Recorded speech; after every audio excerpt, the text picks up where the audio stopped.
Bom dia, gente. Sejam todos bem-vindos. Estamos aqui hoje no dia 17/4/26 para o nosso primeiro encontro, gente, do grupo de estudos do livro A Indução de Hipnose.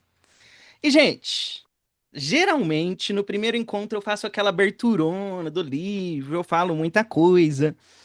Hoje eu vou tentar ser sucinto nessa abertura minha. A gente não vai tirar o encontro todo para falar só do autor, tá? Então vamos trazer assim, ó, o mais global do que importa pra gente antes da gente começar esse livro aqui, tá? Então vamos lá, gente. Primeiro de tudo, o autor. O autor é o Jeffrey Zeig. Quem acompanha o grupo de estudos, querendo ou não, já deu de cara com vários livros do Zeig. Gente, vamos lembrar quem que foi esse cara?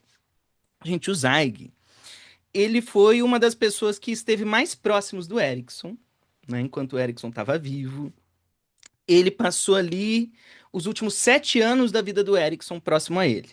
O que isso quer dizer, gente? O Zeig, ele, por exemplo, ele não teve contato com aquele Erickson do terapia não convencional. Terapia não convencional era o Erickson da década de 50, da década de 40. Quando a gente fala de Jeffrey Zeig, a gente está falando do Erickson da década de 70. É um Erickson que é muito mais experiencial, que conta muito mais história, mais anedota. É um Erickson bem mais indireto quando a gente fala do Jeffrey Zeig, né? E aí, a maioria dos livros do Erickson que a gente vê por aí são com coautoria do Rossi, do Ernest Rossi. E aí a gente tem ali, vamos dizer, os dois principais alunos do Erickson que escreveram junto com ele, ou que trabalharam com ele, que é o Zeig e o Rossi, né? Tiveram vários outros, mas vamos dizer que esses aqui estavam mais chegados do Erickson de alguma forma. O Zeig, gente, ele foi muito importante para o trabalho do Erickson, porque ele foi o responsável por disseminar. O Zeig, quando o Erickson estava quase morrendo ali, ele começou a fazer como que é o nome, gente? Como que é o nome mesmo, gente? Muitas convenções, muitos eventos desse tipo. E o resultado disso é que o Zeig foi quem ganhou todos os documentos, tudo que estava registrado, tudo que era coisas do Erickson, viraram do Zeig, né? O Zeig hoje, gente, ele é o diretor da Fundação Milton Erickson. E vamos lembrar que a Fundação Milton Erickson é o maior fundação, o maior instituto de hipnose do mundo. Do mundo, né? Muitas pessoas falam assim, não, a, essa nossa escola que segue Dave Elman é a maior escola de hipnose do mundo. Não, gente. Eu vou citar o nome especificamente. Muitas pessoas acham que a Omni é a maior escola de hipnose do mundo. E não é, gente. Só no Brasil a gente tem vários institutos Milton Erickson. E a gente só tem uma Omni. O Instituto Milton Erickson é infinitamente maior do que a Omni no mundo, tá? Tinha uma época no Brasil, década de 90, que tinha um Instituto Milton Erickson por estado do Brasil, praticamente, né? Que é muito mais do que essa outra escola. E aí, o Zeig, ele tem uma carinha. O Zeig, ele tem uma carinha, né? Como a gente sabe, cada um que estudou, que modelou o Erickson, trabalha com uma roupagem um pouco diferente. E o Zeig tem um jeito dele de ser ericksoniano, né? Eu tive a oportunidade de estudar pessoalmente com o Zeig, né? Ele veio a última vez para o Brasil em 2019 ou 18, não lembro. Fiz lá o curso com ele de hipnose ericksoniana avançada e eu tive a oportunidade de fazer praticamente todos os outros cursos dele que foram gravados, né? Estudei bastante o Zeig, eu acho que um dos que eu mais conheço, eu posso falar assim que eu domino, é o trabalho do Zeig, gente. Bom, o Zeig, ele olha para um prisma específico do Erickson, gente. Quando a gente olha para o trabalho dele, vamos entender que o Zeig, ele fala principalmente sobre esses aspectos de relacionamento, relacionais da hipnose. Ele fala sobre esses aspectos criativos, do fazer sob medida. Ele fala muito sobre o que a gente chama de evocação, que é um processo de trazer de dentro os processos. Isso é uma essência ericksoniana. E ele fala principalmente sobre aquele aspecto que a gente chama de experiencial. Então, para o Zeig, o processo terapêutico ericksoniano é um processo de criatividade, é uma experiência. Hoje, gente, quando você vai ver o trabalho do Zeig, o Zeig, ele não tá mais focado em Erickson. É óbvio que é Erickson. Mas o que que ele faz hoje, gente? Hoje, ele modela artistas. Ele trabalha modelando artistas. Eu já vou trazer aqui algumas ideias que vai falar um pouco sobre o que que a gente vai ter no livro, né? Gente, se eu chego para um depressivo e digo assim, sinta-se bem, essa pessoa não consegue se sentir bem. Não adianta eu virar para um depressivo e falar assim, sinta-se bem. Não adianta eu virar para um ansioso e dizer assim, fica calmo. Ele não decide ficar calmo, né? Da mesma forma, gente, não adianta eu virar para alguém que está no meio da hipnose e falar assim, relaxa mais, entre em transe. Eu não decido entrar em transe, eu não decido relaxar, eu não decido me sentir bem, eu não decido me sentir mal, eu não decido me anestesiar, eu não decido ter uma amnésia, eu não decido ter uma alucinação. Tem coisas que são estados ou que são processos. Se eu quero que alguém ria, é muito melhor eu contar uma piada do que eu dizer ria. A gente não decide algumas coisas. Tem coisas, gente, que são a nível de estado. Se eu viro para você e falo relaxe, você não decide relaxar. Só que o que que acontece? Tudo isso que eu estou falando aqui são processos e são coisas que têm que ser eliciadas, estimuladas. Se eu quero que alguém que está ansioso relaxe, não vai adiantar eu falar, ô, fica calmo, relaxe. Eu tenho que estimular isso para essa pessoa. E aí, quando a gente olha para isso em um viés de hipnose, gente, a gente passa a falar de um aspecto da comunicação que fala muito mais sobre a arte, que fala muito mais sobre o poema, que fala muito mais sobre a música, sobre o cinema, porque a arte, ela toca. A arte movimenta a gente por dentro. Então, se eu quero te impactar emocionalmente de alguma forma, não adianta eu ser explícito com o que eu quero que você sinta. Você não vai decidir. É muito mais fácil usar processos que vão eliciar, que vão mobilizar isso dentro de você, fazer o que a gente chama de evocação. E aí o trabalho do Zweig, gente, hoje em dia, quando você vai estudar, tem a ver justamente com esse processo de estimular respostas dos outros de um aspecto, de uma forma criativa, né? E aí ele tem, por exemplo, ele foi estudar grandes cineastas. Ele pegou um grande diretor de cinema, e ele fez uma análise de 1 minuto do filme desse cara, e ele demorou 1 hora para entender a cor que ele usou, como que ele fez a transição aqui, por que que aqui tá no zoom e aqui não tá no zoom, para entender esses aspectos dessa comunicação de cinema que o diretor estava usando para tocar emocionalmente os outros. Aí o Zweig vai lá e estuda grandes poetas, grandes músicos, para entender o que que essa galera tá fazendo na comunicação dele que impacta, que impacta. E aí, quando a gente vai ler esse livro, gente, vocês vão ver que o nome do livro é um approach ericksoniano de elicitação, eliciação. Porque aqui, quando a gente for falar de hipnose ericksoniana, eu não vou dizer relaxe, entre em transe. Eu vou estimular isso de dentro de você. Eu vou evocar isso de dentro de você. Então, ao invés de eu te mandar reagir de alguma coisa, a gente vai trazer isso aqui por meio da sua própria experiência de dentro. E esse é o principal objetivo do livro, gente. A gente vai aprender aqui uma forma de se fazer induções ericksonianas que envolve a evocação, a eliciação. Mas vamos lembrar, gente, vamos lembrar que isso aqui é o viés do Zweig. É o viés do Zweig. O que que isso quer dizer, gente? Não é só assim que se faz induções ericksonianas, tá? Quando você for ler outros autores da Ericksoniana, eles vão trazer outras formas de se induzir. Todas elas se cruzam de alguma maneira, mas essa não é a única. Tá? Eu acho importante falar isso, porque você vai ler livros diferentes, as estratégias podem ser diferentes. A forma que o William O'Hanlon ensina, que o Bill ensina no Hipnose Centrada em Soluções de Problemas, é completamente diferente.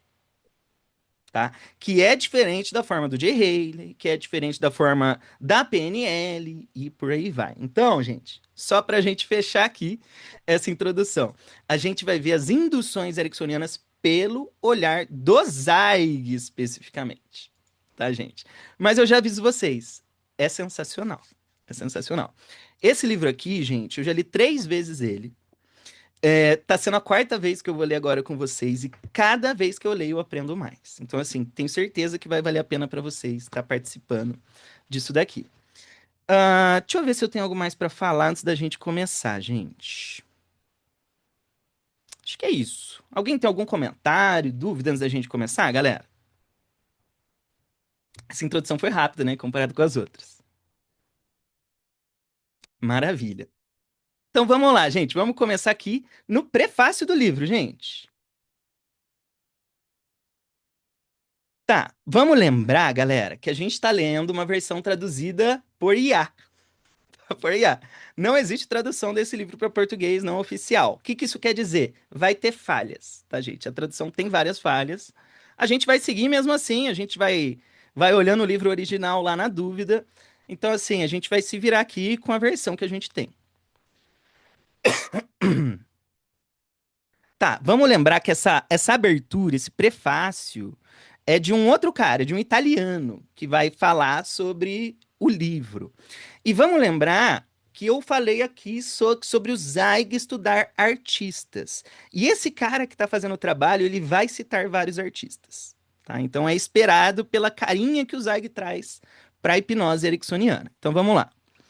Carl Whittaker, gente, Carl Whittaker foi um baita de um terapeuta, de um psicólogo que conheceu Erickson e o trabalho dele tá, vamos dizer que tá próximo da galera ericksoniana da Fundação Milton Erickson. Carl Whittaker me apresentou Jeffrey Zeig em dezembro de 80, no primeiro Congresso Internacional de Abordagens Ericksonianas de Hipnose e Psicoterapia realizado em Phoenix, Arizona. Tímido como eu era na época, não compreendi as implicações desse encontro aparentemente casual. Assim como Milton Erickson, Carl Whittaker raramente fazia uma única ação que não tivesse múltiplas implicações. Pausa. O que ele está falando de ação que envolve múltiplas implicações? Gente, comunicação multinível. Vamos lembrar que o Erickson, assim como o Carl, ele estava o tempo todo transmitindo muita informação, por mais que não parecesse, né? Por exemplo, quando visitei em Wisconsin, experimentei às minhas custas a correção indireta da minha atitude cética em relação ao uso da coterapia no trabalho com famílias. Carl me levou para passear de canoa com ele no Lago Mendonça.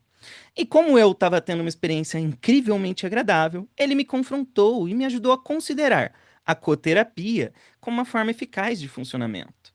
Mas o que realmente me convenceu a acreditar na coterapia foi quando no dia seguinte ele disse: Hoje eu tenho que trabalhar, então se você quiser, pode passar amanhã curtindo a canoa sozinho. Enquanto eu tentava aproveitar a canoagem sozinho, sem o Carl como contrapeso, caí imediatamente no lago gelado. Hoje, eu vejo a relação entre esses dois episódios como uma forma de sugerir colaboração, tanto na terapia familiar quanto na hipnose ericksoniana. E desde aquele primeiro encontro com Jeffrey Zeig, eu não consigo me imaginar no mundo da hipnose ericksoniana sem uma conexão contínua com ele, uma relação que foi iniciada por Carl há 33 anos. Minha primeira impressão de Jeff foi de curiosidade. Pensei comigo mesmo, como que esse jovem conseguiu conceber e organizar um evento tão incrível e ainda estar relaxado e sorridente o tempo todo? Pausa, gente. O Zeig, ele fez as maiores convenções de terapia do mundo. Do mundo. A The Revolution of Psychotherapy, que eles fizeram em honra a Erickson, se não me engano, eu posso estar falando bobagem, deu 90 mil psicoterapeutas na mesma convenção. Vamos lembrar que nessa convenção estava presente os maiores nomes da psicologia do mundo, de Aaron Beck a Viktor Frankl, ao cara lá da sensibilização sistemática, os maiores nomes do mundo estavam presentes nessa convenção. E ela ainda acontece, viu, gente? É muito grande a The Revolution. Vamos voltar lá.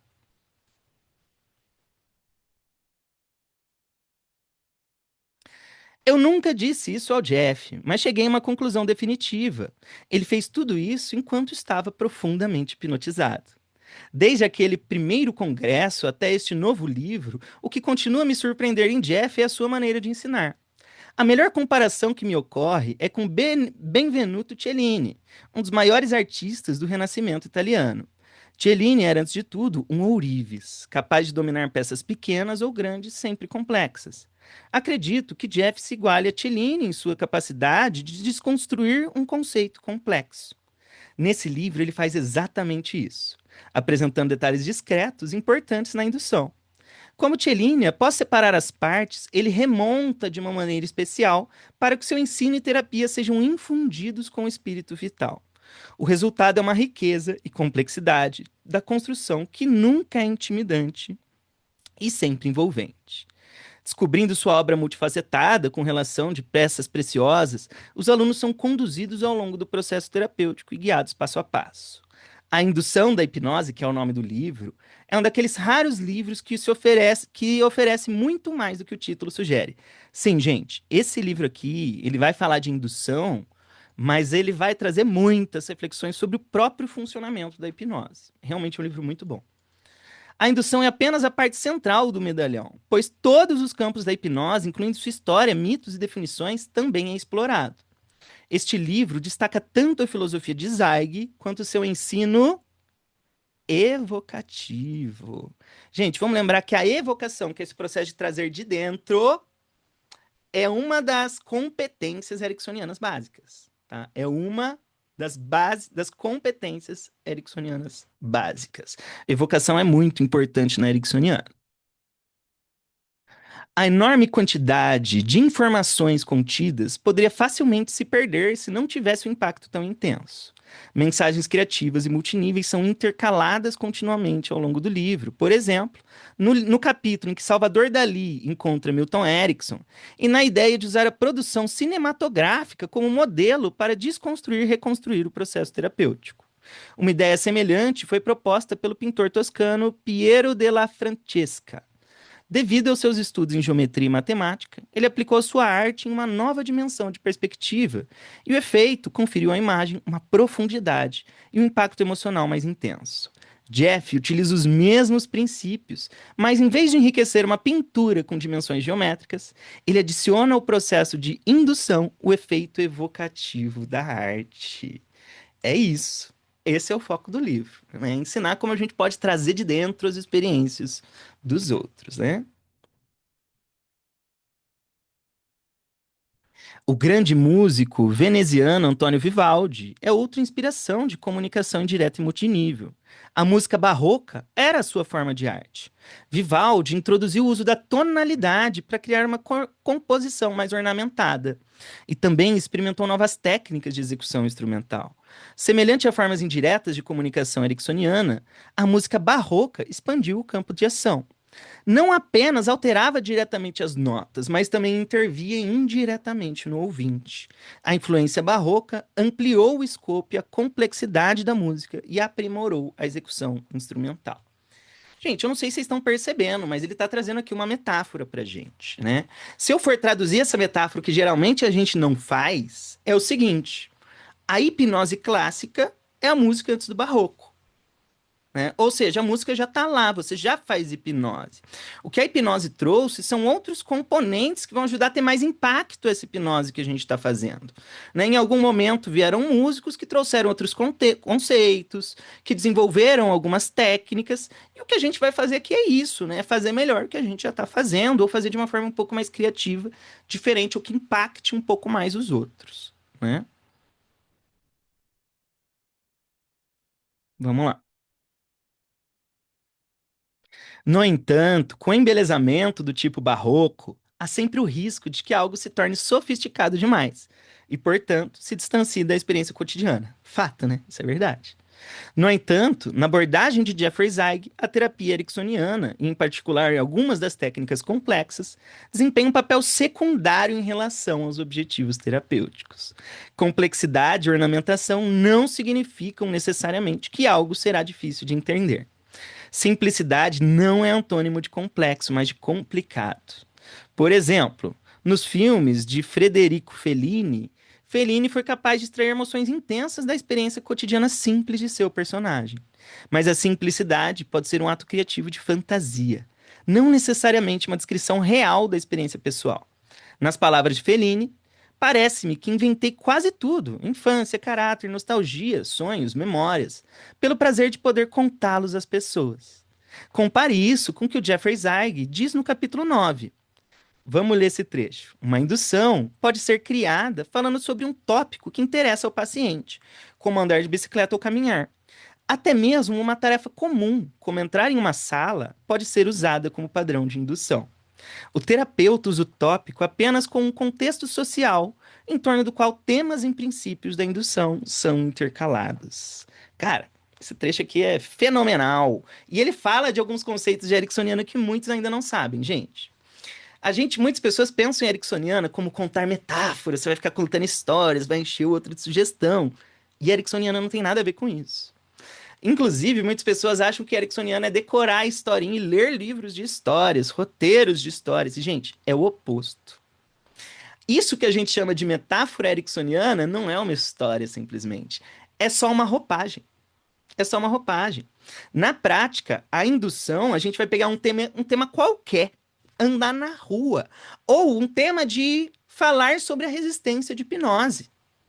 Então, durante uma indução ericksoniana, eu posso falar sobre a dificuldade de alguém entrar em transe enquanto eu te coloco em transe. Enquanto eu te coloco em transe. A metáfora ericksoniana, ela não quer te passar uma lição de moral com essa grande história que vai ser contada, não. A história é só pano de fundo. É só pano de fundo. Então eu posso falar sobre um encontro que eu tive com meu amigo e uma discussão que a gente teve enquanto você entra em transe, né? Basicamente é isso aí, gente. Basicamente é isso aí. Deixa eu ver o O que vocês foco mandam. é a experiência, né, Roberto? É isso. É isso. O foco realmente não é a história. Ai, bem isso, Paulo. Bem isso mesmo. Vamos lá, gente. Vamos lá. Pode entrar. Pode entrar, Paulo. Rapidão, para não te cortar o raciocínio aí do livro. Hum, Isso é tão real, né? E eu estou descobrindo isso dentro do processo ericksoniano. Quando você está atendendo alguém hoje já com a visão ericksoniana, uma pequena coisa pode gerar um grande transe. sim, sim. Você não precisa de muita coisa para gerar transe. Por exemplo, você traz um elemento na utilização da pessoa, do momento de vida dela, que quebra o estado na hora, Uhum. né? Por exemplo, E só gera um transe rápido. natural. Eu atendi uma cliente ontem que ela é católica, né? Hum, E ela estava muito mal.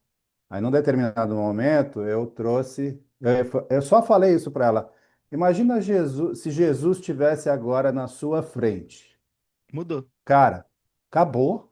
Mudou. Saiu do transe tóxico. Acabou. Ela já fez assim, ó. Plup. Uhum. Ela saiu do transe tóxico e já entrou num transe É, legal. é isso aí, Paulo. É isso aí. Gente, a Ericksoniana tem estratégias muito criativas e diferentes para fazer várias coisas, tá? E aí a gente vai ver que envolve comunicação e relacionamento. Comunicação e relacionamento. Essas são duas palavras bem importantes para Ericksoniano, né? Bom, vamos lá, vamos lá.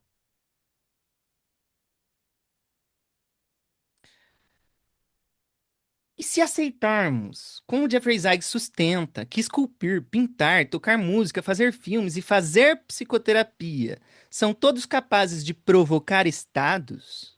Olha que interessante isso daqui, provocar estados. E dentro de estados estão duas palavras, relaxe e entre em transe, são estados. São coisas que eu não decido relaxar e entrar em transe, né? Então podemos dizer que tanto Fellini quanto Zweig dedicam seus esforços à sua arte, usando gramática evocativa para provocar estados. Entre as muitas sessões de demonstrações que viu Jeffrey Zweig fazer, uma ficou na minha memória. Olha essa história aqui, gente. Durante um congresso em Roma, uma mulher solicitou uma intervenção para a cessação do tabagismo. Durante a sessão da terapia, o Jeffrey não mencionou cigarros nem deu instruções sobre como abandonar um mau hábito. Em vez disso, ele falou de experiências novas e mais satisfatórias e de descobrir interesses reais e prazeres negligenciados. Ao final da sessão, a mulher declarou que não estava mais interessada em fumar. Uma surpresa ainda mais inesperada foi o comportamento do tradutor. Ele era um tradutor profissional, mas depois de 15 minutos começou a cometer erros incríveis. Todos perceberam que ele estava hipnotizado, exceto ele. Gente, o cara que estava fazendo a tradução ao vivo estava sendo hipnotizado sem saber. E aí a gente volta para aquela ideia. Sim, você pode ser hipnotizado sem querer. Sim, você pode ser hipnotizado sem saber que você está sendo hipnotizado. Tá? Vamos voltar. De repente, durante a sessão, ele disse: Eu tô cansado, eu gostaria de parar de traduzir agora. O público entendeu que isso significava que ele queria interromper a sessão. Só mais tarde soube que, como efeito colateral da hipnose indireta recebida na sessão, o tradutor decidiu parar de traduzir para sempre e mudar completamente de vida. 2 anos depois, tentei usar seus serviços para um novo congresso, mas ele confirmou que após a sessão de cessação do tabagismo do Jeff, decidiu largar o emprego e descobrir seus verdadeiros interesses e prazeres negligenciados. Ele agora mora na Sicília, cultivando uvas e produzindo vinhos excelentes. Quando conversamos pela última vez, ele era recém-casado e sua esposa estava grávida. Ele considerava tudo isso uma experiência nova e mais gratificante. E se você se surpreende ao saber que, apesar das minhas inúmeras referências à arte e aos artistas italianos evocativos, Jeffrey Zeig não é italiano. Só posso comentar com palavras finais de um ótimo filme de Billy Wilder. Bem, ninguém é perfeito. E terminamos aqui a abertura. Pode entrar, Wagner. Bom dia a todos. Bom dia. Uma senhora que eu atendi, ela queria parar de fumar, né? Até porque já tinha tido algum problema mais grave na garganta, e tudo. Uma senhora já com alguma idade, e, e eu realmente não falei do cigarro. Eu Uhum, falei ela tem uma neta de 8 anos de idade, eu falei do casamento da neta, dela uhum. Você tava no poder motivador. estar, poder Uhum, estar no casamento da neta, 8 anos. uhum. Considerando um caminho normal, nós estamos falando aí que pelo menos mais uns 20 anos ela teria que viver, Nossa. Aham. entendeu? Uhum, uhum. E E, essa a- sua intervenção. Pode falar, pode falar. e aí, um ponto que eu até gostaria de colocar aqui é assim, eu não sei se isso acontece com vocês, mas durante a conversa, vem algumas coisas que a gente coloca que eu não sei de onde vem. Eu chamo de campo, né? O campo abriu e de repente, Uhum. né? Estava falando com um rapaz muito novo, e cujo objetivo dele é o basquete e tal. E eu lembrei das minhas aulas de balística, né, na Caramba. física, né, Uhum.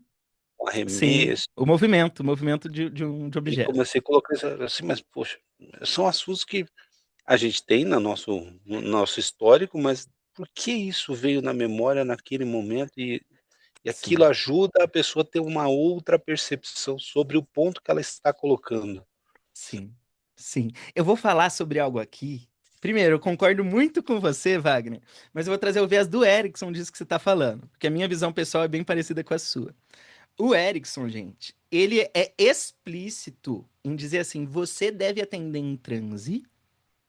O processo de hipnoterapia é intuitivo e o ideal é que o seu inconsciente faça terapia no seu lugar, tá? Tem vários casos, inclusive no Vivenciando Erickson, ele cita isso.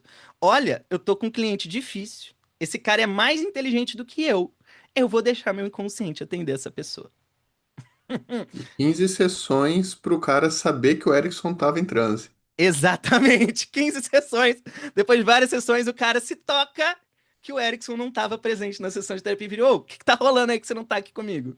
Você tá em transe, né?" E aí o Erickson conta pro cara o que que tava rolando de fato. Ricardo, pode entrar. Não, acho legal no livro essas referências com arte, com artistas, não? Porque aqui ó, vão ter o livro, o filme do Fellini, La Rival, falou de Vivaldi, porque na verdade ele não está falando de hipnose, mas de transe, né? Porque o estado de transe envolve tantas pessoas. Porque, como você falou, vê, o pessoal acha que não dá para hipnotizar sem saber, não? Mas Já não dá está para só sendo, né? hipnotizar sem saber como a música, o filme, a arte hipnotiza as massas e não só dá para hipnotizar sem saber, mas dá para hipnotizar sem que o hipnotizador tenha tá sabendo, porque o cara era Sim. tradutor e o foco não era traduzir hipnotizar o tradutor, né? Ele foi de tabela, entrou e que não era a Uhum. intenção do tradutor, É, né?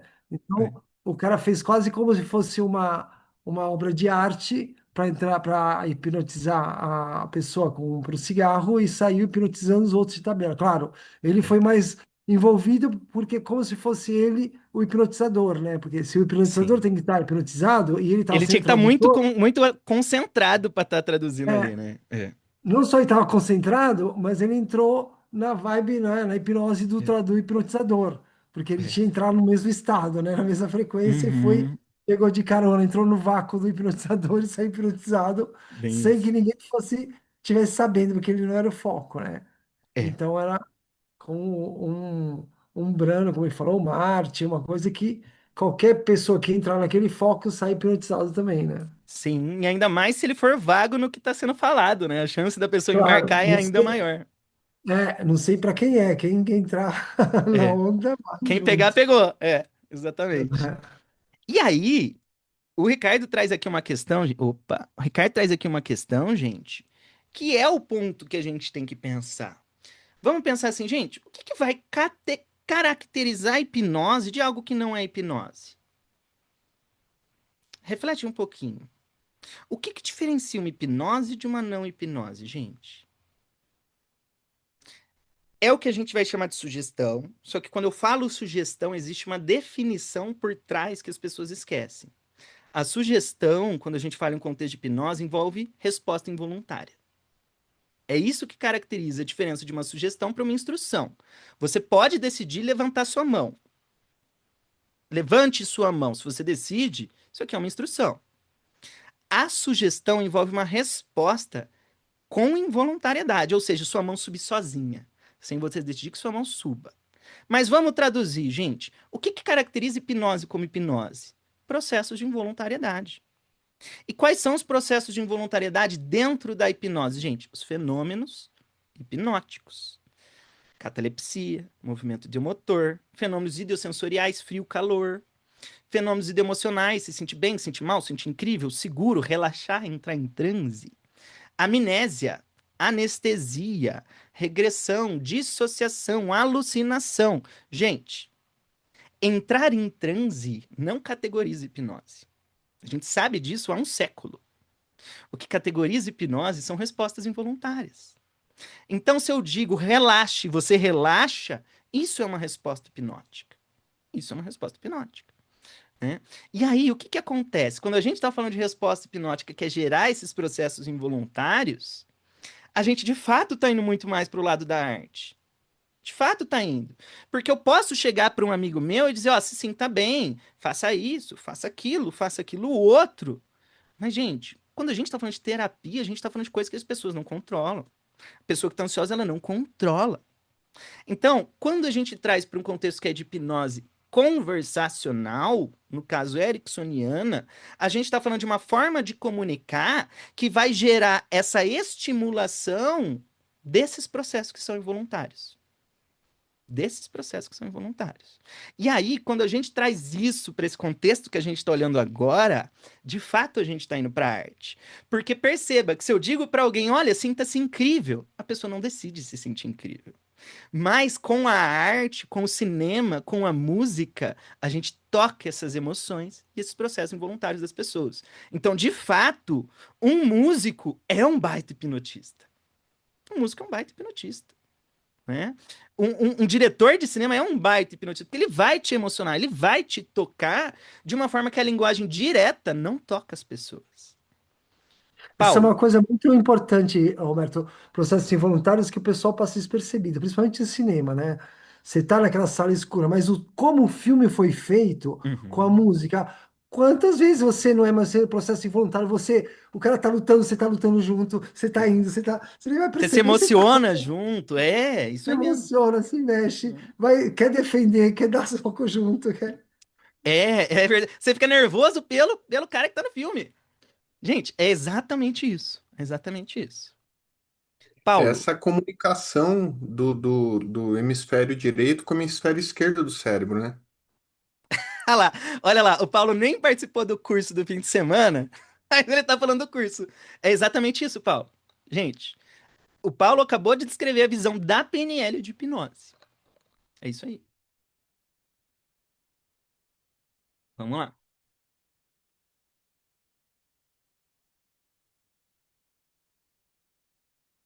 Tá, agora a gente terminou de ver a abertura do cara lá do italiano. Agora a gente vai ler o prólogo, que de fato é do Zweig, gente. Que de fato é do Zweig. Vamos lá. Este livro oferece um modelo fundamental de indução hipnótica a partir de uma estrutura ericksoniana, e é apenas o começo. A minha ideia é motivar os leitores a explorar as possibilidades inerentes à hipnose e aprender mais sobre as contribuições notáveis do Dr. Erickson. modelos hipnóticos e perspectivas ericksonianas, que podem ser incorporadas a qualquer terapia para aumentar sua eficácia. Talvez o leitor tenha notado que neste livro estava escrito para Milton Erickson, por sua dedicatória. Gente, olha o que está escrito aqui. Olha o que está escrito aqui. Tenho em minha biblioteca um exemplar autografado pessoalmente de Hypnotherapy and Exploratory Casebook, do Ross e do Erickson. Esse livro aqui, gente, é um dos 3 principais livros do Erickson. Esse livro aqui, ó. E é onde o Erickson ele demonstra uma aplicação de indução de forma indireta, em alguns casos, né? Na verdade, ele apresenta vários casos. É um baita de um livro, esse livro aqui. Não tem tradução para português. Quando o Dr. Erickson me presenteou com o livro, ele escreveu essa dedicatória. Substitua este livro por um mais detalhado e melhor organizado. Demorei muito para responder a sua sugestão, espero ter me saído bem. Gente, o que isso quer dizer aqui? Esse livro aqui, ele surgiu a pedido do próprio Erickson. Ele veio a pedido do próprio Erickson. O Hypnotherapy and Exploratory Casebook é um livro realmente incrível, mas ele não tem uma grande estrutura, né? É um dos melhores livros de hipnose, na minha opinião, mas ele é um livro muito solto, que nem muitos livros do Erickson, né? Então, quem precisa de uma estrutura, um método, esse livro acaba falhando, né? No caso, A Indução da Hipnose é melhor do que ele em outros pontos. Em outros pontos. Bora lá para uma metáfora, gente, porque essa metáfora é importante para a gente entender a hipnose e indução ericksoniana. Muito importante. Tive aulas de esqui na neve quando adulto. Eu estava em Zugspitze, a montanha mais alta da Alemanha. Parei diante do instrutor, que percebeu que eu estava deslumbrado com a complexidade da tarefa que me aguardava. Caia, disse ele, suspendendo a descrença, eu o fiz. Aqui está como se levantar, ele instruiu. Encorajado por informações úteis, pratiquei cair e levantar. Em seguida, ele explicou que eu deveria transferir o peso para frente, com a mão direita empurrar o joelho de direito para dentro. Eu giraria para a esquerda. Empurrando o joelho esquerdo, eu giraria para a direita. Depois de dominar estes passos, ele sugeriu que eu imaginasse segurar uma bandeja de lanchonete. Incliná-la criaria giros. Olhei para cima e vi esquiadores com idades entre 8 e 80 anos, descendo a montanha sem dificuldades. Nenhum deles forçando os joelhos ou derrubando a bandeja. Mas eu percebi que se praticasse os passos que aprendi, eventualmente dominaria a tarefa. Da mesma forma, eu aprendi a pilotar um avião. Controlar uma aeronave é complexo. Eu posso ensinar os passos necessários. Eu posso explicar os funcionamentos dos elementos do avião. Mas voar é mais do que a soma dos seus componentes. A hipnose também. Bom, deixa eu só ver se tá nesse próximo trecho aqui já. Tá, vai estar lá na frente. Gente, o que o Zweig tá querendo dizer aqui, gente? Ele tá querendo dizer que hipnose não é algo. Hipnose não é algo. Na verdade, hipnose é uma nominalização. Porque eu falo de hipnose como se fosse uma coisa, mas hipnose não tem forma. Você não leva a hipnose por aí. Na verdade, gente, quando a gente fala de hipnose, a gente está falando da somatória de vários processos diferentes. Processos diferentes. Não são nem coisas diferentes, são processos diferentes. Então, a hipnose vai envolver conformidade social, vai envolver autoridade, vai envolver rapport, relacionamento, vai envolver todos os outros elementos que a gente tem lá, gente. A hipnose não é uma coisa. A hipnose é a soma de muitos processos. E não são nem coisas, são processos. Mas a gente fala como se fosse uma coisa só. O Jeffrey Zweig, ele gosta de usar a analogia de uma... Como que ele fala? De uma síndrome. Porque síndrome não é algo, síndrome é a soma de vários processos. Só que a gente tende a simplificar, né? E teoricamente, quando eu simplifico, eu já meio que me perdi. Eu meio que me perdi. E aí, a gente vai para aquela questão, eu vou fazer outra analogia. Hipnotizar é que nem dirigir um carro. Você até pode falar sobre, Mas no fim, o que vai dizer que você sabe dirigir é a soma desses vários comportamentos e processos diferentes, né? E aí, vou para outro nível. Eu até posso te ensinar explicitamente como dirigir um carro. Eu posso te dar um livro de como dirigir um carro. Mas você decorar esse livro também não quer dizer que você tem habilidade de dirigir um carro. Habilidade de dirigir um carro, quando que você vai ter? Quando você dirigir muito o carro. Né? Basicamente é isso aí. Você só vai ter habilidade quando você dirigir muito. E somar estes vários componentes, essas várias habilidades diferentes em uma só. Né? Basicamente é isso aí. É Vamos... aqueles 4 níveis da aprendizagem, né? Do conhecimento inconsciente, do desconhecimento inconsciente, desconhecimento consciente, conhecimento consciente e conhecimento inconsciente. É As quatro. exatamente isso. Quando a pessoa não Exatamente isso. sabe, aí ela sabe que não sabe. Eu sei que eu não sei aprender, eu sei que existe hipnose, mas eu não sei fazer hipnose. Aí eu Uhum. sei fazer hipnose, mas eu tô seguindo script. Aí eu sei fazer hipnose sem nada. É. Até que uma hora você tá fazendo sem saber como você tá fazendo. Você só tá fazendo o que você tá fazendo. Né? Que é o estar inconsciente de saber. Né? É justamente isso, gente. Hoje, se você for explicar como você dirige um carro, é difícil você transformar isso em processo, né? É muito difícil. É muito difícil. Bom, vamos ler mais um trechinho aqui, gente. Visão geral. A estreita associação de Milton Erickson com a hipnose é bem conhecida. Na verdade, era apenas uma ferramenta em seu arsenal terapêutico, embora poderosa. Este livro apresenta as minhas interpretações de alguns métodos hipnóticos ericksonianos e trata principalmente da indução hipnótica. Ele se aprofunda nos fundamentos da hipnose ericksoniana, como eu a entendo. Eu a considero uma síndrome, é o que eu tinha falado. Ela não precisa ser vista como uma entidade única, como é a visão comum entre os especialistas. Além disso, o termo indução é um equívoco, gente. Na hipnose ericksoniana, a gente usa o termo indução, mas sem gostar. Tá? A gente não gosta do termo indução. Por quê, gente? Porque induzir é eu te levar a algo específico, eu te colocar. Induzir, o termo já diz. E teoricamente, a hipnose não é induzida, ela é evocada. Ela vem de dentro. Toda sugestão vem de dentro. Eu não vou entrar muito nessa agora, mas todo o mecanismo da sugestão é de dentro e não de fora.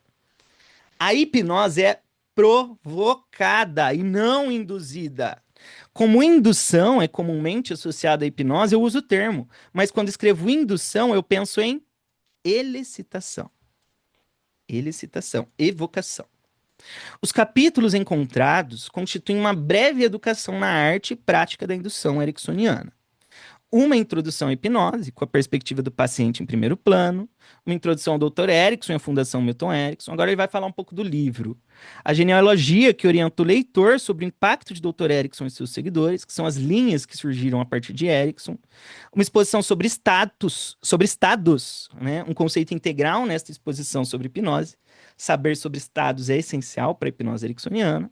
Uma introdução experiencial ao método experiencial, que é esse processo de dar uma experiência para os outros. O modelo tradicional da hipnose, terreno fértil para o modelo ericksoniano de hipnose. O modelo ericksoniano de indução hipnótica, incluindo princípios de indução e contrastando as inovações do Erickson com a abordagem tradicional, é uma comparação. Uma abordagem fenomenológica da hipnose. Gente, o processo ericksoniano usa, de fato, fenômenos hipnóticos para resolver problemas. Usa muito fenômeno hipnótico. É um processo que você olha e fala assim, hipnose está rolando. Não é só a pessoa relaxadinha de olhos fechados ali, né? A linguagem da hipnose, que é a gramática poética de provocar estados, uma forma de embrulhar sugestões para fortalecê-los. Olha que interessante, ele está falando de linguagem, gente. Só que quando ele fala linguagem, não são padrões linguísticos de sugestão indireta. Tá? É importante saber. E o modelo de indução AR, que ele vai ensinar depois. E aí, olha que interessante o que ele fala aqui. Isso aqui é para os mais avançados. Muitos autores tentaram sistematizar aspectos do trabalho do Dr. Erickson, incluindo Erickson e Rossi, que escreveram vários livros juntos, o Bandler e o Grinder, com o modelo Milton, Jay Haley, Stephen Gilligan, Michael Yapko Langton e Langton, que é o Stephen Langton e a Carol Langton, o Bears e o Bill O'Hanlon. E aí ele faz um comentário. O'Hanlon lista várias estruturas usadas para entender o Dr. Erickson. Eu achei legal isso daqui, gente, porque cada aluno do Erickson modelou um aspecto diferente do trabalho dele. O Bill é o cara que organiza. O Bill é o cara que organiza, né? O Bill é o cara que cria estrutura para as coisas. E realmente o Bill faz muito bem isso daqui. E aí esse cara aqui, Nemetschek, oferece uma orientação pessoal.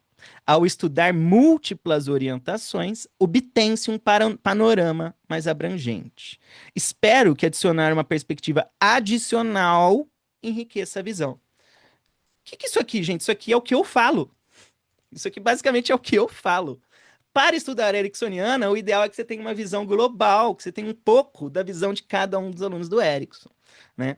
Eu sou um chato em dizer assim, em dizer que a pessoa que estuda Ericksoniana geralmente não estuda Ericksoniana, porque de fato é isso. O cara que diz que fez um curso de Ericksoniano provavelmente não aprendeu Ericksoniana, né?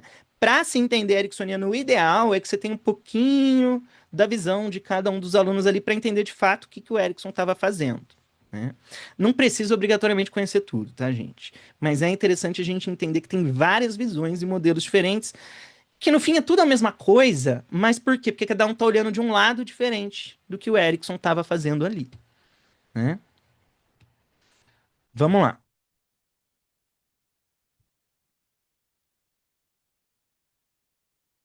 Agora ele vai apresentar alguns conceitos-chave. Eu não vou ler esses conceitos-chave, gente, mas à medida que eles forem surgindo, eu vou falar sobre eles para vocês, tá? Então vamos começar oficialmente no capítulo 1. Vamos lá. Minhas aventuras no mundo da hipnose começaram há 40 anos. Eu era aluno de pós-graduação do programa de mestrado em psicologia clínica da Universidade Estadual de São Francisco. Fiz um estágio no departamento de psiquiatria de um hospital comunitário dirigido. Ah, gente, eu vou pular esse começo aqui. Vou pular. A gente já viu lá no Vivenciando o Erickson como o Zeig conheceu o Erickson, né? Então eu vou falar brevemente sobre algumas coisas. O Zeig era um estudante. Por algum motivo, o Zeig ele tinha contato com uma das filhas do Erickson, ou uma prima do Zeig, era amiga de uma das filhas do Erickson. Ele teve contato com o primeiro livro que o Jay Haley escreveu sobre o Erickson, que é aquele Advanced Techniques, que é um livro que tem vários artigos do Erickson, né? Ele manda uma carta para o Erickson responde o Zeig, né? O Zeig estava pedindo para ser aluno do Erickson, e aí o Erickson, inclusive, responde essa carta. Vamos ver, essa carta vale a pena a gente ver. Vamos dar uma olhada, a resposta do Zeig, quer dizer, do Erickson para o Zeig. Vamos ver o que ele escreveu.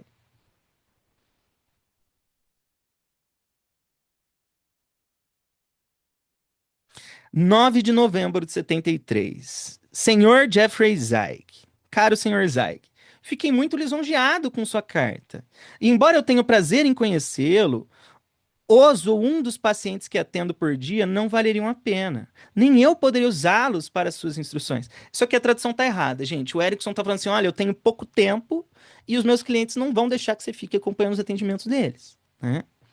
Além disso, o meu estado geral de bem-estar físico é tão instável que eu não posso prometer 1 hora por dia durante 2 dias consecutivos. Vamos lembrar que aqui já é o Erickson bem debilitado, né? O Erickson ali mais para o fim de vida. Eu gostaria de sugerir que, ao ler os meus trabalhos, você preste atenção às relações interpessoais, às relações intrapessoais. Gente, olha o conselho do Erickson para o Zeig. O Zeig entra em contato com o Erickson para o Erickson ensinar a hipnose ao Zeig. E aí, alguém que vai estudar Erickson, geralmente, provavelmente, vai se focar em quê ao estudar o Erickson? A sugestão que o Erickson está dando.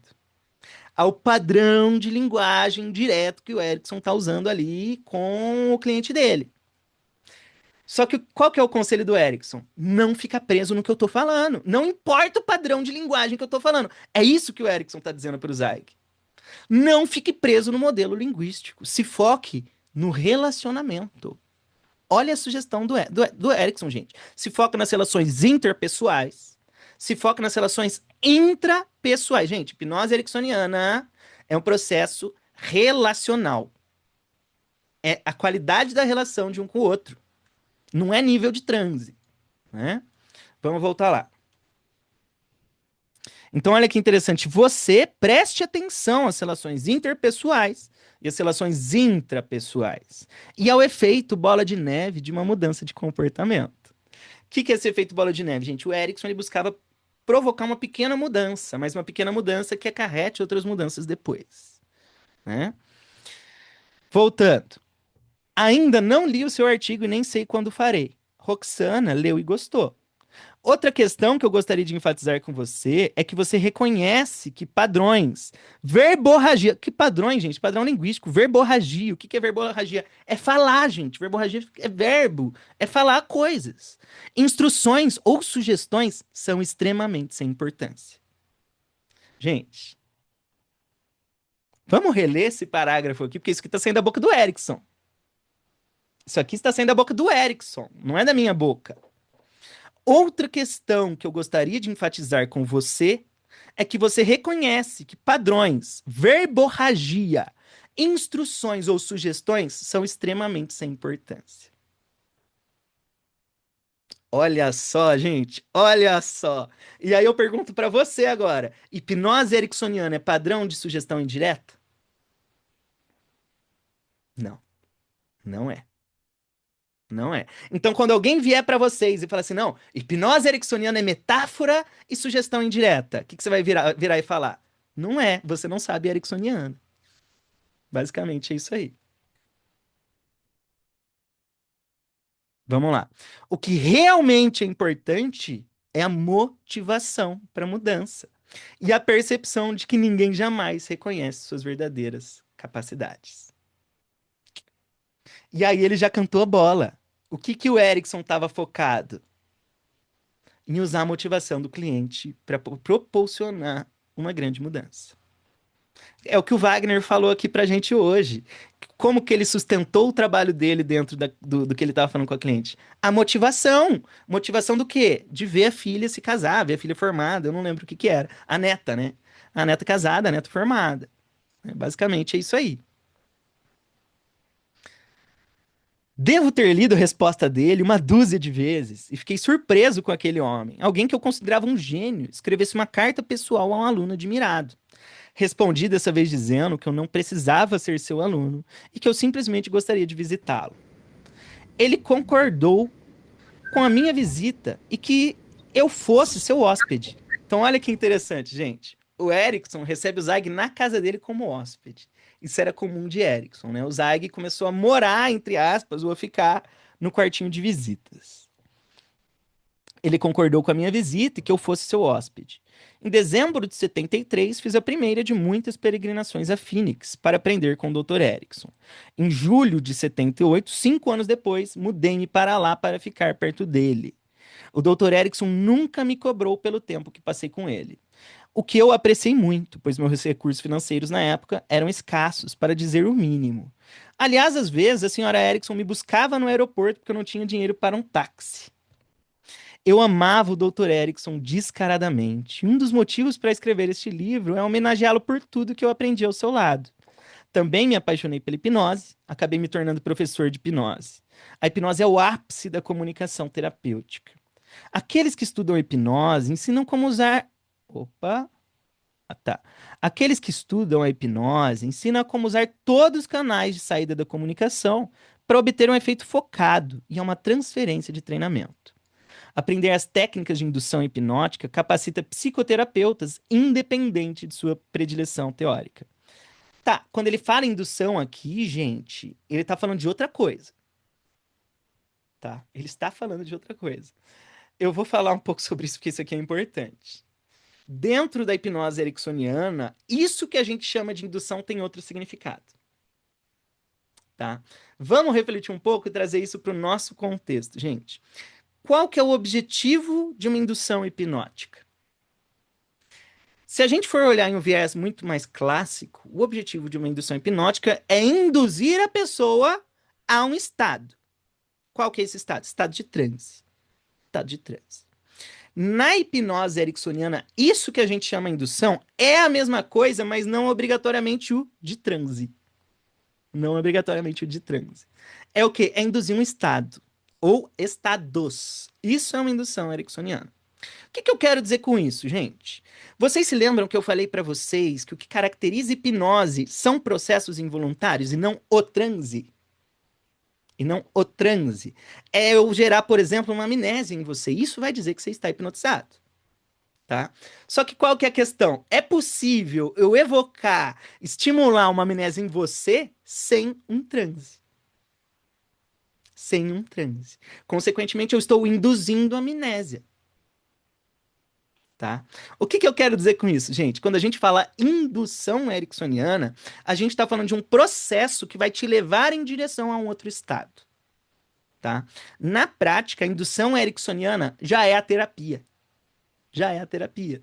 Por quê? Eu quero te tirar de um transe tóxico e te levar para um outro estado, para uma experiência de um transe de maior possibilidade, de maior potência.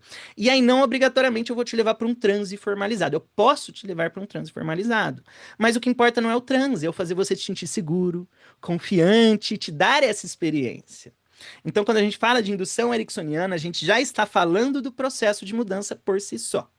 Da evocação desses fenômenos, evocação desses recursos. Não apenas um estado de transe. Tá? Porque, gente, no fim, o mesmo processo que o Erickson usaria para gerar uma indução de transe, ele estaria usando para te induzir segurança, confiança e por aí vai. Na prática é a mesma coisa, só que está mudando a sua orientação. Tá? Então, nem sempre ele usaria uma hipnose formalizada. Porque se eu faço o mesmo sem transe, talvez eu não precise te induzir formalmente a um estado de transe. Né? Se eu gero a mesma coisa sem, talvez eu não precise obrigatoriamente usar isso daqui. Tá? Basicamente essa ideia. Mas vamos lembrar que sim, gente, Erickson fazia induções formalizadas de transe, até mais formalizada do que geralmente a gente faz muitas das vezes. Tá? Vamos lá, vamos voltar.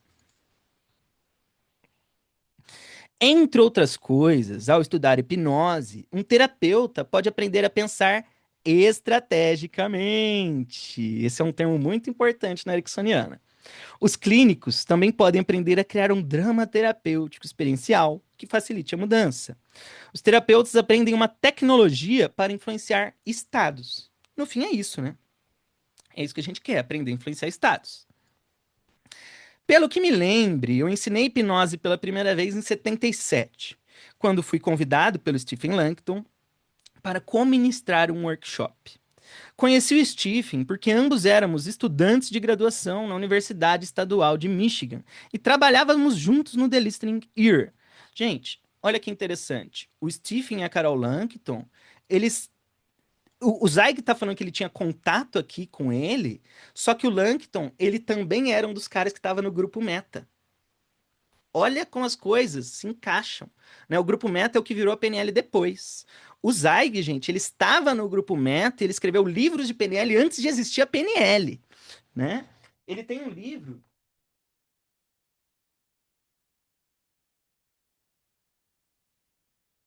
Magia Prática. Olha o nome, Magia Prática. Gente, magia prática é o tipo de termo que a PNL usava lá no passado. Né? Maioria dos livros da PNL clássicos utiliza essa ideia de magia de alguma forma. Né? E o Stephen e a Carol Langton estavam lá. Né? Estavam lá. Vamos voltar. Eventualmente, ensinei hipnose para profissionais do mundo todo em mais de 40 países, o que pode ser considerado um recorde para o Guinness Book. Este livro é um resumo do que eu ensinaria em um workshop de hipnose fundamental. Parafraseando meu querido amigo Manfred Prior, trata-se de um livro de técnicas avançadas para iniciantes. É bem isso mesmo. Escrever um livro sobre hipnose é uma tarefa assustadora. Talvez seja semelhante a escrever um livro sobre golfe ou natação. É impossível aprender golfe sem um taco na mão. É impossível aprender a nadar sentado em um banco. Gente, teoricamente, você só vai aprender hipnose hipnotizando. Teoricamente. É a mesma coisa que dirigir um carro, né? As limitações desse livro são imediatamente aparentes. Ele leva o leitor ao mundo da indução. Não é um livro sobre hipnoterapia aplicada, é um livro sobre indução hipnótica, né? Felizmente, aprender indução é mais fácil do que aprender hipnoterapia, bem mais fácil. Pode ser comparado, metaforicamente, a descobrir como chegar a Phoenix a partir de onde você mora. A viagem é apenas uma questão de providenciar o transporte. O que fazer quando chegar a Phoenix é uma questão mais complexa. Eu espero que você goste desse livro, tentei inserir um pouco de humor nele. O Dr. Erickson foi um dos primeiros a legitimar o uso do humor em psicoterapia. Ele foi certamente o primeiro a legitimar o seu uso na hipnose. E aí, oficialmente, terminamos o capítulo 1, galera. Terminamos.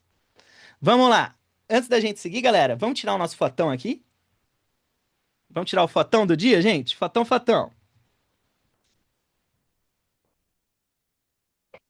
Vocês têm um minutinho, gente. Hora do fotão.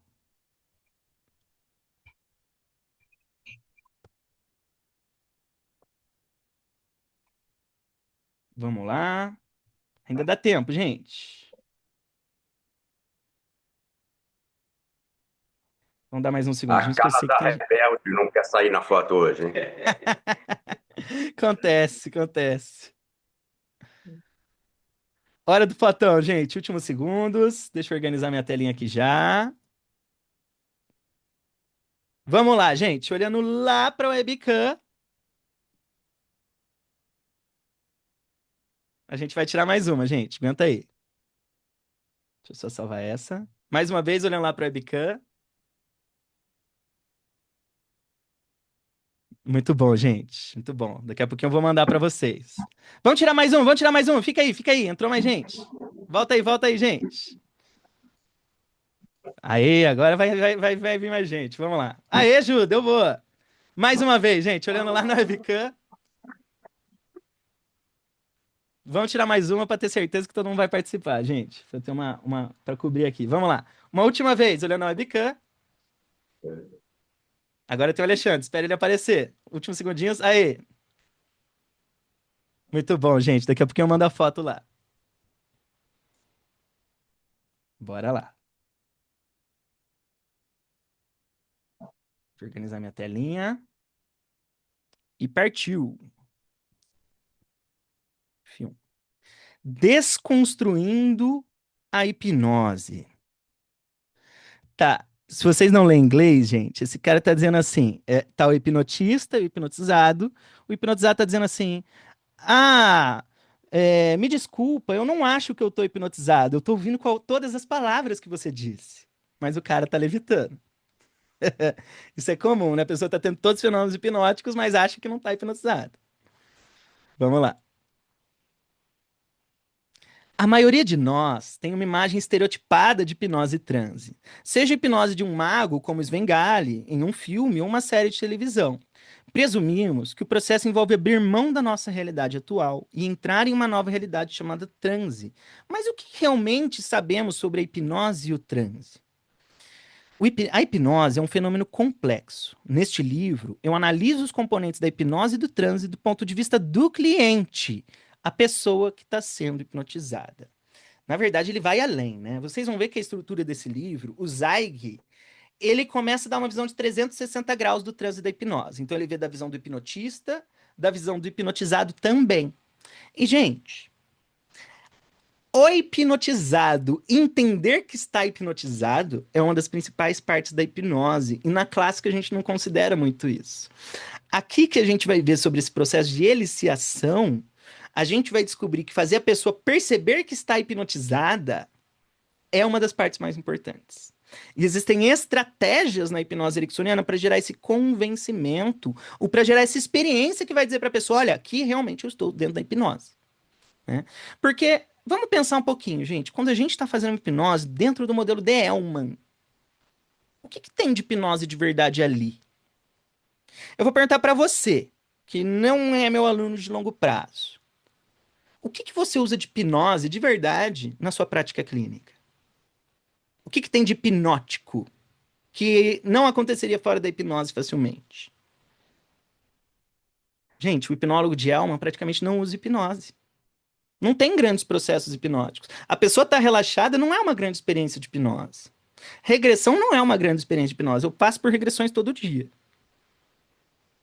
Dentro da hipnose ericksoniana, gente, a pessoa hipnotizada, ela tem experiência de alucinar, ela tem experiência de ter uma distorção na percepção de tempo, ela tem experiência de amnésia, ela tem experiência de trocar de personalidade, ela tem experiência de ter a mão dela subindo e descendo sem ela querer que a mão dela suba e desça, e por aí vai.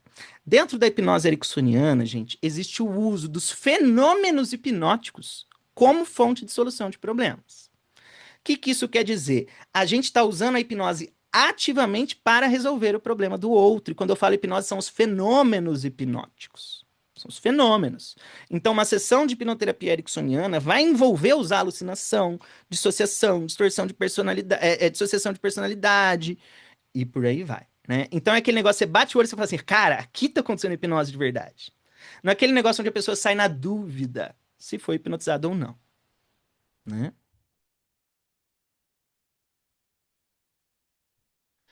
Seguindo. Como as pessoas sabem que foram hipnotizadas? E qual que é a sensação de estar em transe? Com essa compreensão, examine o que você pode fazer como hipnoterapeuta para garantir que seus clientes entrem em estados de transe. Comumente, rotulamos fenômenos complexos para melhor comunicá-los. O amor é um exemplo. Mas se reificarmos o rótulo e acreditarmos que ele é uma entidade única, pode confundir pesquisas e aplicações práticas. Gente, ele está citando o amor, e o amor tem tudo a ver com a hipnose, né? Porque, primeiro, o amor e a hipnose são nominalizações, né? São palavras que não significam nada. Quando eu falo o amor, você preenche com o que significa. É a mesma coisa que falar a liberdade. As pessoas falam, eu sou pró-liberdade. Mas eu pergunto, qual? Qual? Porque quando se fala liberdade, parece que a gente está falando da mesma coisa, mas são coisas muito diferentes. O mesmo para hipnose, o mesmo para amor. E amor são processos. O amor envolve eu e mais algo, ou eu e mais alguém. Amor não é algo. Vem do verbo amar aqui. É eu amando alguma coisa ou algo. Então é processo, né? E a hipnose envolve processo, e envolve algo que é abstrato, como o amor. Gente, eu conto dinheiro, eu conto amigo, eu não conto amor. Eu não conto felicidade, eu não conto transe. Transe não se conta.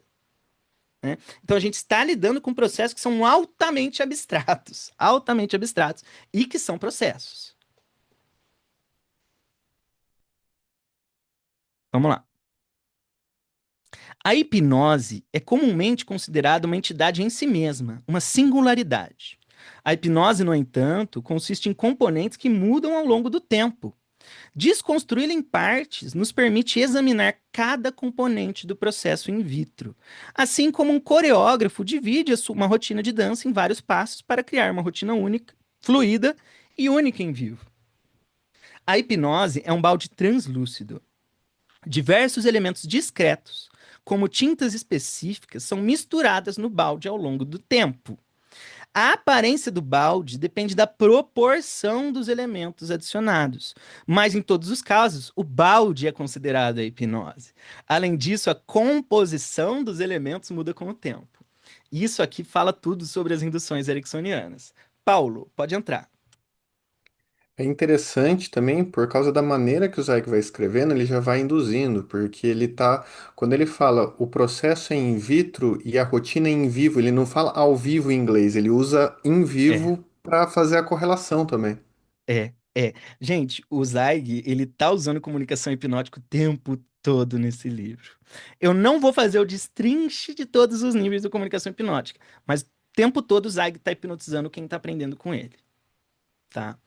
É, gente, eu tive a oportunidade de estudar pessoalmente com o Zweig e é uma experiência incrível. É uma experiência incrível, porque ele tá falando de uma coisa, mas ele tá falando de outra. Ele tá usando essas analogias que estão te levando a chegar a conclusões. Nossa, é sensacional, sensacional. Isso aqui, por exemplo, é hipnose, nessa analogia que ele tá usando. E, gente, isso aqui diz tudo sobre a ericksoniana. Porque na ericksoniana, o que que a gente vai ter? A gente vai ter componentes de uma indução ericksoniana. Então, eu vou dar exemplos. Se a gente for olhar a estrutura do Bill especificamente, o Bill ele separa entre divisão, ligação, dicas contextuais, acompanhar e conduzir rapport, utilização. E aí, como que a gente vai fazer? Eu vou pegar um pedacinho aqui, vou pegar um pedacinho ali, vou usar um pouco mais desse daqui, da divisão, e ele vai juntando isso de acordo com como a pessoa está reagindo, com o que a questão está trazendo. Então, a ideia aqui é que a gente não tem uma estrutura específica para induzir. A gente vai ter uma série de componentes e a gente vai usar uma estratégia, onde a gente vai pegar um pouco daqui, um pouco de lá, um pouco de acolá e juntar isso para entregar para o nosso cliente. Então, dentro da hipnose ericksoniana, não existe o script. Não existe, gente. Não existe a rotina para você seguir, o script para você ler. Você vai fazer juntando as cores dentro do balde, como o Zeig trouxe aqui para gente, tá?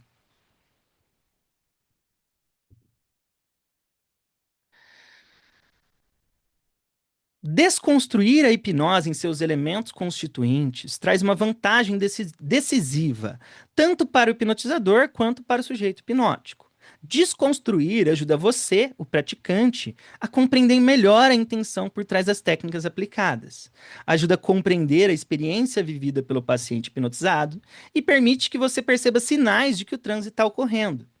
E quando você entender o que acontece quando um transe é induzido, você poderá ajudar o seu paciente a compreender a hipnose de uma forma mais completa.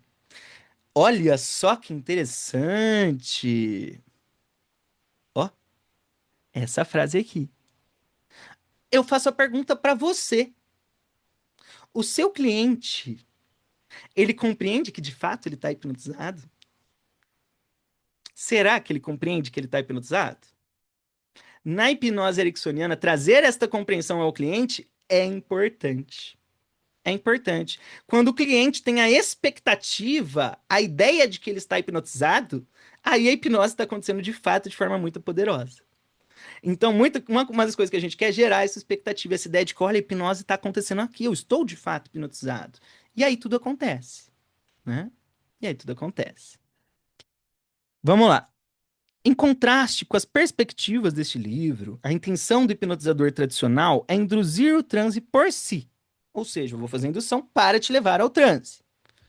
Um hipnotizador tradicional pode entoar para um sujeito, entre em transe profundo. Mas o que isso significa para o sujeito em termos de experiência? Gente, não está claro. Instruir alguém diretamente a experimentar um estado subjetivo pode não ser a maneira mais eficaz de iniciar esse estado. E aí eu faço a pergunta para você que está aqui me assistindo. O que vocês acham que passa na cabeça de alguém quando você diz entra em transe profundo?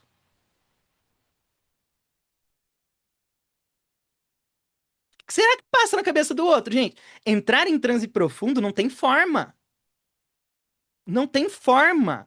Você consegue perceber que quando eu digo entra em transe profundo, cada um que recebe essa informação vai trazer uma ideia diferente do que eu estou querendo dizer?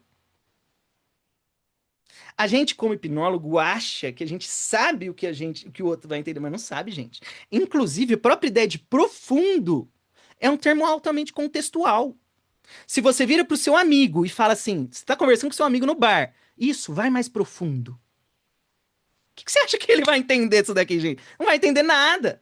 O termo profundo vai ter significado quando? Em um contexto de hipnose. Primeiro de tudo, só em um contexto de hipnose. Segundo, gente, se eu quero gerar expectativa de estar hipnotizado, a ideia de que eu estou sob hipnose, é essencial que a pessoa tenha uma ideia formada do que é estar em transe profundo.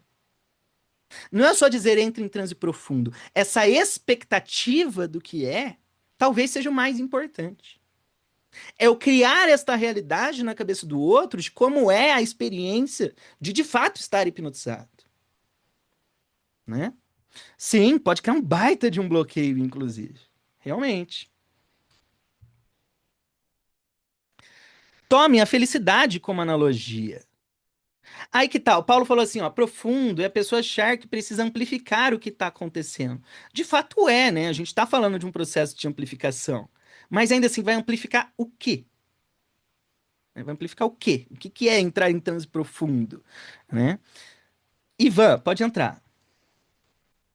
Cara, tem ainda uma questão adicional Hum, que é delicioso o processo de estar entrando em transe. Existe um caminho ali que, quando você fala entra em transe profundo, você está ignorando esse essa transição, que muita coisa acontece aí, né? Inclusive, terapeuticamente pode estar acontecendo aí, de acordo com o que você inicia, né? E esse Sim, processo é maravilhoso. sim. Olha que palavra legal, transição. Transição, adoro essa palavra, muito boa. Vamos lá. Concordo plenamente com o Ivan, gente. Tome a felicidade como analogia. Se você estivesse tentando animar uma amiga que estivesse se sentindo deprimida, não faria sentido entoar mergulhe fundo na felicidade. Gente, esse exemplo é maravilhoso. Por que que a gente fica dizendo para o cliente entre fundo em transe, mas você não diz para alguém ansioso entre fundo na felicidade? Porque, gente, a maioria das pessoas não reagem à sugestão direta. 20% das pessoas vão reagir à sugestão direta. O resto não tem impacto por esse tipo de comunicação, né? Vamos lá. Em vez disso, ao invés de dizer mergulhe fundo na felicidade ou sinta-se feliz, né, que é um estado, em vez disso, eu criaria circunstâncias que levaria a pessoa a se sentir melhor. E de fato, né? Se eu tenho uma pessoa depressiva, eu quero mudar o estado dela, não adianta eu falar assim, sinta-se tranquila. É muito mais fácil eu levar essa pessoa para passear, eu assistir um filme legal com essa pessoa, eu fazer uma janta e ter uma conversa legal com essa pessoa. Isso vai mudar o estado dela. É estimular, não é dizer sinta-se feliz. Né? Vamos lá.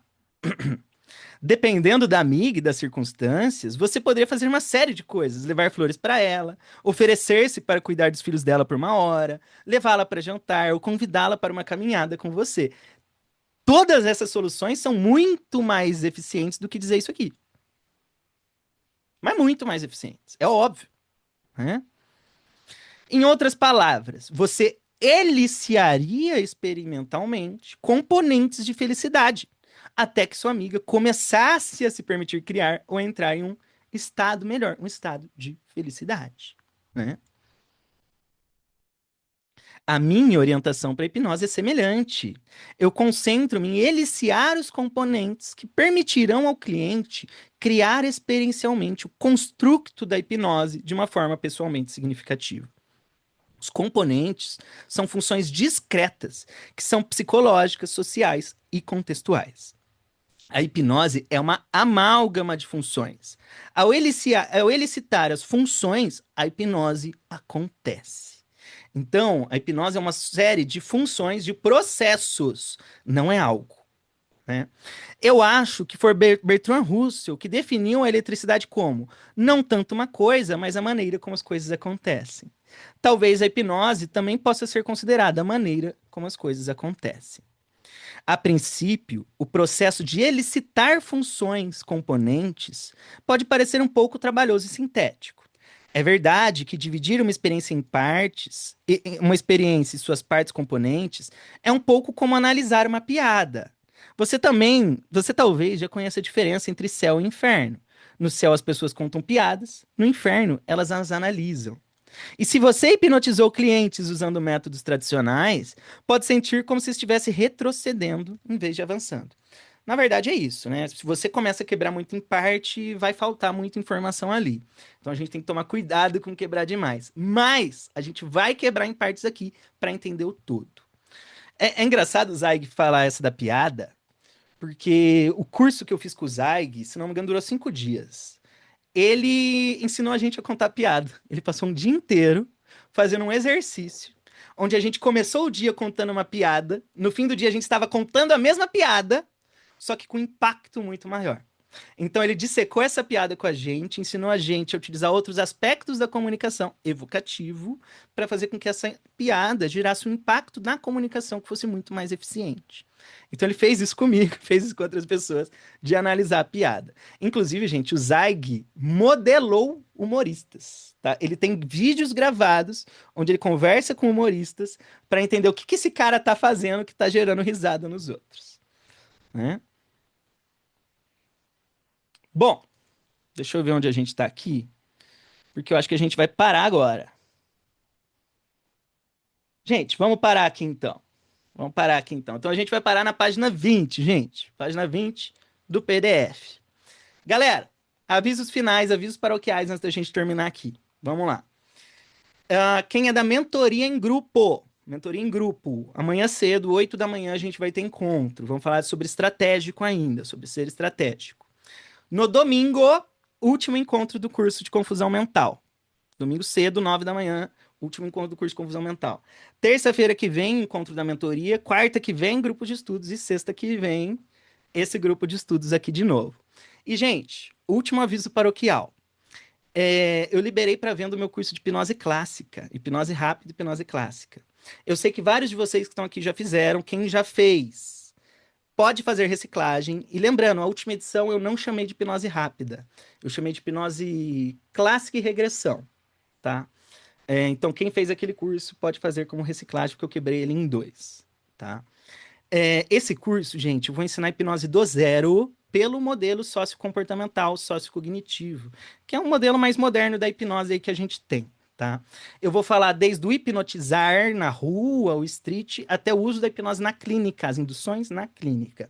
Não vou ensinar clínica, mas vou ensinar o que o hipnólogo tem que saber antes de entrar na clínica, como hipnotizar na clínica, né? Acho que é isso, gente. É isso aí. Agradeço a presença de vocês. Espero que vocês tenham gostado.